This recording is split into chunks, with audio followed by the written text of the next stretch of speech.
Hello friends and welcome to my channel. आप सभी लोगों का टीचर एस्पिरेंट 24/7 में एक बार फिर से स्वागत है।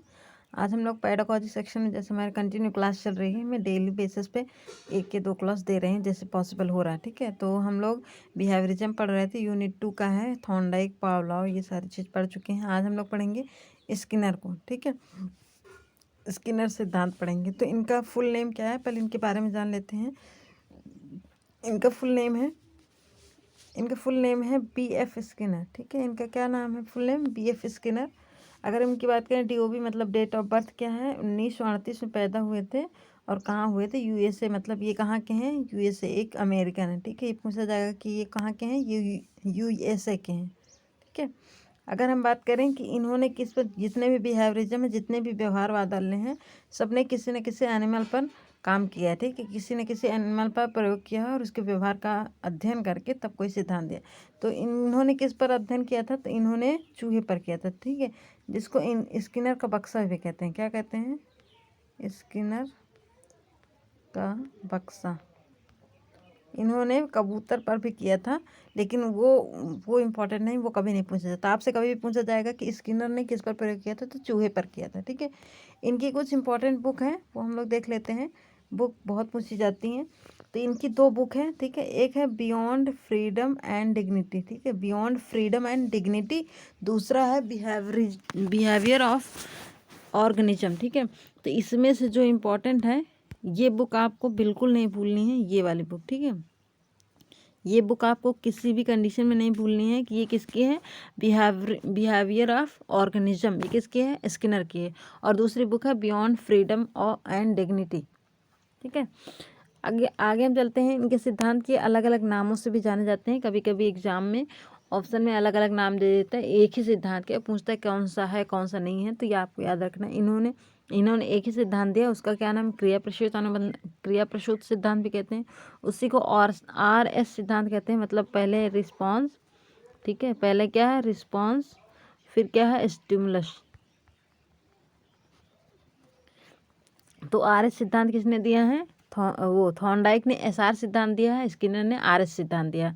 नैमित्तिक अनुक्रिया का सिद्धांत भी इसे ही कहते हैं। ठीक है, तो क्रिया प्रसूत सिद्धांत, RS सिद्धांत, नैमित्तिक अनुक्रिया का सिद्धांत, ये तीनों सिद्धांत किसने दिए हैं, स्किनर के ही अलग अलग नाम है, जो इन्होंने एक सिद्धांत को अलग अलग नामों से बताया है। आगे क्या है, आगे है हमारा बिहेवियर। ठीक है, बिहेवियर, यहाँ इन्होंने बिहेवियर का ही मतलब बिहेवियरिज्म है, तो इन्होंने बिहेवियर को 2 प्रकार से दिया। ठीक है, इनके अनुसार बिहेवियर 2 प्रकार से होते हैं। एक रिस्पॉन्स बिहेवियर होता है, ठीक है, प्रतिक्रियात्मक, ये एक ही में होगा, प्रतिक्रियात्मक व्यवहार, रिस्पॉन्स बिहेवियर।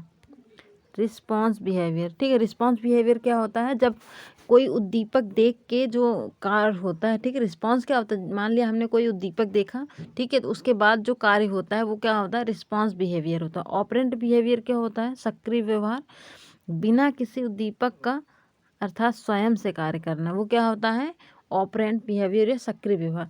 रिस्पॉन्स बिहेवियर पे जैसे हम बात करें, जैसे हम क्या करें कि हमारे, अगर मैं एग्जांपल दूं तो ये है कि जैसे कि हम चल रहे हैं, ठीक है, चल रहे हैं, अचानक से हमारे पैर के नीचे कोई कांटा आ जाए, तो हमें वहाँ पे क्या है, बिना कुछ सोचे समझे हमारे क्या ऑटोमेटिक, हम खुद से नहीं करते सोच, ऑटोमेटिक क्या हमारी जो प्रतिक्रिया होती है, तुरंत हमारा पैर उठ जाता है। तो वो क्या हो जाता है, रिस्पॉन्स हो जाता है। एक बिहेव कि हमारे नीचे क्या, वो कांटा एक प्रकार से क्या उद्दीपक हो गया, और जब कांटा हमारे पैर के नीचे, तो ऑटोमेटिक हमारा पैर तुरंत रिस्पॉन्स करता है और हट जाता है। तो क्या होता है, रिस्पॉन्स बिहेवियर है, मतलब प्रतिक्रियात्मक व्यवहार है, क्रिया के प्रति प्रतिक्रियात्मक व्यवहार। ठीक है, रिस्पॉन्स करना। फिर ऑपरेंट व्यवहार, सक्रिय व्यवहार, क्या बिना किसी उद्दीपक के, अर्थात स्वयं से करना। मतलब कोई आपके पास उद्दीपक नहीं, जैसे आपको किसी ने मोटिवेट कर दिया, ठीक है, किसी चीज़ के बारे में, तो आप खुद से वो काम करने लगते हैं, तो वो क्या हो जाता है, ऑपरेंट बिहेवियर या सक्रिय व्यवहार। ठीक है, जब हम बिना किसी फोर्स के, बिना किसी के दबाव के, बिना किसी उद्दीपक के खुद से स्वेच्छा से कोई कार्य करते हैं, तो वहाँ क्या होता है, ऑपरेंट बिहेवियर होता है, सक्रिय व्यवहार होता है। ठीक है, आगे क्या है, रीइंफोर्समेंट। मतलब ये इनका इंपॉर्टेंट शब्द है, ये पूछा जाता है कि पुनर्बलन, कभी कभी पूछा, पुनर्बलन किससे संबंधित है, तो ये भी आपको याद रखना कि पुनर्बलन किससे संबंधित है, रीइंफोर्समेंट से।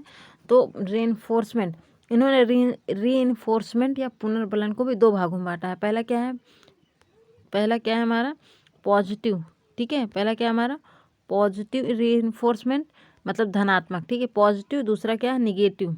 निगेटिव रिइंफोर्समेंट मतलब ऋणात्मक पुनर्बलन। पुनर्बलन इन्होंने कितने प्रकार से बताया, दो बताएं, एक धनात्मक एक ऋणात्मक। धनात्मक क्या होता है, धनात्मक मतलब ये है कि जैसे माता पिता के द्वारा या अध्यापक के द्वारा कोई गिफ्ट दिया जाता है। जैसे आपने क्या किया, किसी बच्चे ने अपने कक्षा में टेस्ट में क्या है बहुत अच्छे मार्क्स लाए, तो उसको क्या किया, टीचर ने एक पेन दे दिया, ठीक है।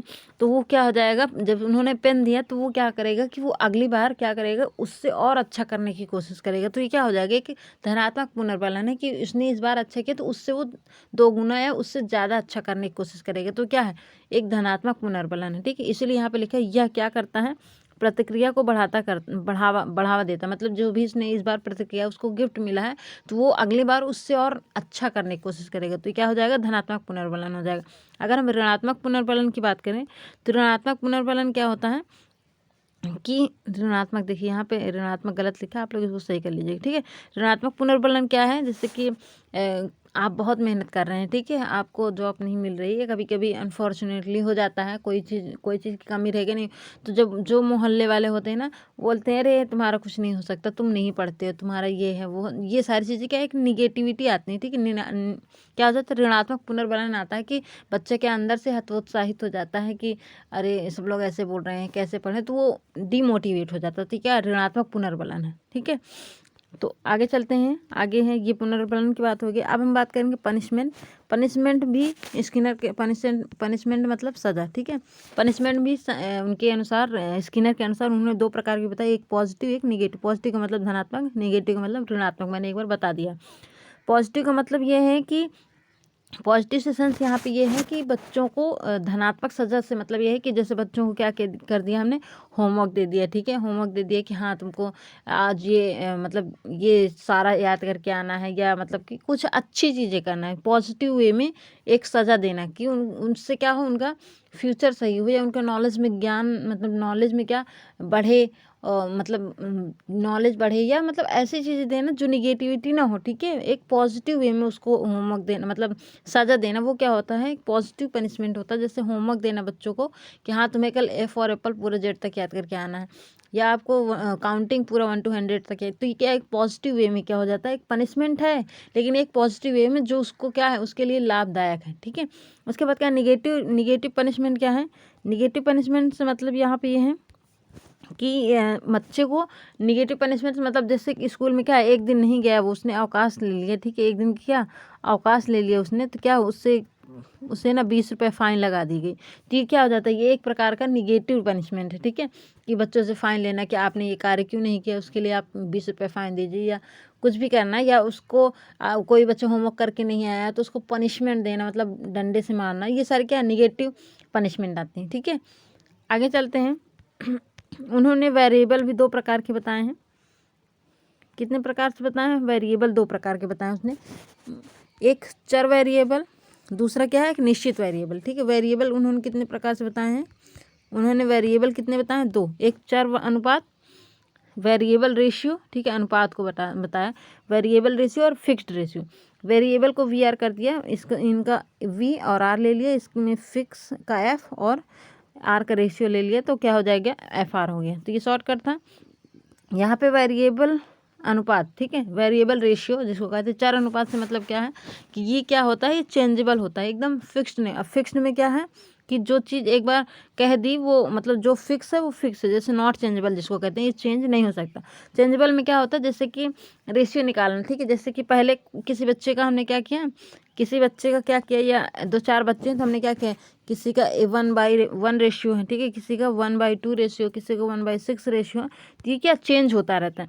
फिक्स्ड रेशियो में क्या होता है कि इसमें क्या है एकदम फिक्स होता है। मान लिया हमने क्या किया, यहाँ पे देखिए आप लोगों ने जब वो पढ़ा होगा ना डाटा वाले क्वेश्चन जो आते हैं मैथ में सॉल्व करने के लिए, आपको याद होगा वो क्या था, वो बनाने वाला डाटा वाला क्वेश्चन नहीं आता है कि हाँ अगर एक बच्चे बराबर एक फूल बराबर या एक इतने बराबर क्या है 10 बच्चे हैं तो इनका वो ज्ञात कीजिए। ये सारे क्वेश्चन इस टाइप से क्वेश्चन आते हैं, ठीक है, इसमें मैथ में आते हैं। आप लोगों ने अगर मैथ पढ़ा होगा तो ये एक ये चिन्ह है, इसके बराबर कितने 5 बच्चे हैं, तो ये एकदम फिक्स है कि हाँ एक चिन्ह ये आएगा तो इसका मतलब 5 बच्चे ही होंगे, ठीक है। तो यहाँ पे क्या होता है वेरिएबल क्या होता है फिक्स हो जाता है। ठीक है, आगे चलते हैं। आगे क्या है हमारा एजुकेशनल इम्प्लीकेशन, मतलब इसका एजुकेशन में क्या महत्व है, कैसे एजुकेशन में काम करता है, क्या है ये बच्चों को क्या सक्रिय रखता है, बच्चों को क्या इन्वॉल्व करना है, ये बच्चों को इन्वॉल्व करेगा। फिर क्या बच्चे इसमें क्या है करके सीखने पर, इन्होंने क्या बच्चे को कहा कि बच्चा करके सीखता है तो ज़्यादा अच्छा सीखता है। उसकी क्या सफलता पर इनाम देना, हाँ अगर बच्चा कोई अच्छा काम कर रहा है तो उसको रिवॉर्ड देना, उसको क्या रिजल्ट के लिए रिवॉर्ड देना, गिफ्ट देना, उससे क्या पॉजिटिव पुनर्बलन आता है। ठीक है, अभी मैंने ऊपर बताया है। तो ये कुछ इंपॉर्टेंट पॉइंट थे। नीचे क्या है, ये मेरा चैनल टीचर एस्पिरेंट 24/7, आप इसको लाइक कर सकते हैं, शेयर कर सकते हैं, चैनल पर नए हैं सब्सक्राइब कर सकते हैं। आई होप आप लोगों को क्लास अच्छी लगी हो। अगर क्लास अच्छी लगी तो लाइक शेयर कीजिए, चैनल पर नया है तो सब्सक्राइब जरूर कर लीजिएगा। मेरे साथ इसी तरह केवीएस की तैयारी पे लगे रहिए। कोई भी टीचिंग एग्जाम होगा तो मैं आप लोगों के साथ रहूँगी, मेरा जो मैं कर सकती हूँ वो मैं आप लोगों के साथ करूँगी। ओके, फिर मिलते हैं नेक्स्ट क्लास में, तब तक के लिए बाय बाय, टेक केयर, धन्यवाद।